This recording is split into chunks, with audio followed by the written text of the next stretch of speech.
Nai-stress o pagod na pagod ka na ba? Gusto ko lang ipaalala sa'yo na kahit gaano ka ka-stress ngayon, huwag na huwag kang sumuko sa mga pangarap mo. Kailangan mong tandaan parati na magtiwala ka sa progress na nangyayari sa buhay mo. Kahit alam ko na minsan sobrang hirap at sobrang nakakapagod na din talaga. Magtiwala ka sa kakayahan mo. Ang dami mo nang nalagpasan ng mga malalaking problema dati. Ngayon ka pa ba susuko? Patuloy ka lang na lumaban. Ang pakiramdam mo ngayon na nahuhuli ka na sa buhay, siguro dahil nakikita mo yung mga kakilala mo o yung mga kaibigan mo pakonti-konti may na-achieve na sila. Parati mong tandaan na lahat tayo ay may kanya-kanyang timeline sa buhay. Hindi ka nahuhuli at hindi ka rin naman nauuna.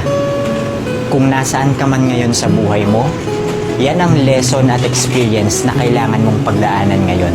Lahat tayo ay may sariling kwento sa buhay na makaka-inspire ng ibang tao.